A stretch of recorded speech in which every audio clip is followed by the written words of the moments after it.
This gave farmers and ranchers more financial security and ultimately created an alternative economy for Chez Panisse. Increasingly, this awareness about food was growing in other pockets around the country. There were more and more restaurants discovering and using local organic ingredients. There were farmers' markets popping up in communities in every state.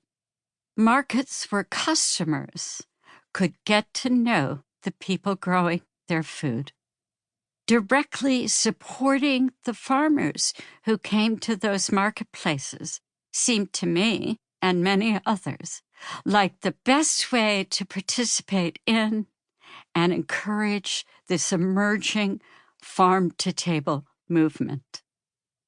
In 1988, I was introduced to Carlo Petrini, the creator of a new grassroots political and educational organization in Italy called Slow Food International. Carlo was, still is, an amazing philosopher and extraordinary visionary. And he has a passion for global food activism built on traditional ways of life. When Carlo spoke, his metaphors illuminated the complex issues of biodiversity and sustainability by connecting them to taste and the pleasures of the table. His big ideas electrified me and validated my own reasons for starting Chez Panisse. For example, Slow Food International was creating an arc of taste, which collects and safeguards traditional foods from all cultures that are at risk of extinction. I became deeply involved in and committed to Carlo's movement.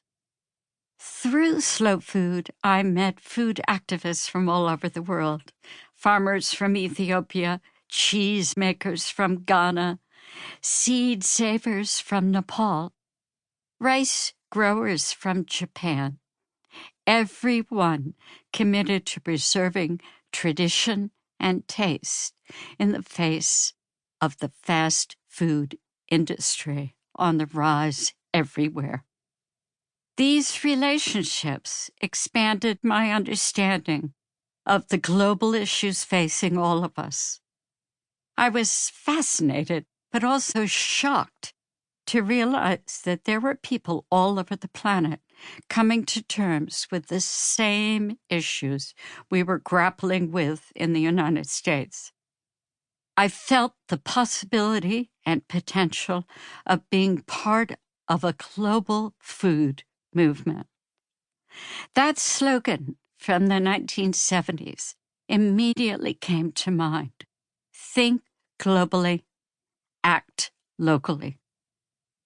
But back in Berkeley, I'd drive 5 miles outside the city limits and still see fast food restaurants and industrial development spreading across the landscape, usually an agricultural landscape, like a cancer. I kept thinking, what good is what we're doing at Chez Panisse and other places if it's not making a deeper impact, if it's not penetrating the culture at large?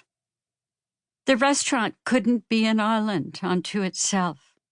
I was trying to figure out how we could take lessons we had learned and good practices we had cultivated and share them with everyone.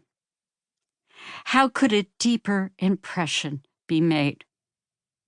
Watching my daughter grow up during the mid-1990s and witnessing how she and her friends were learning and not learning to feed themselves, it dawned on me that a real opportunity lay in the schools. If we could just get to students before they were indoctrinated by the pervasive fast food world around them, then perhaps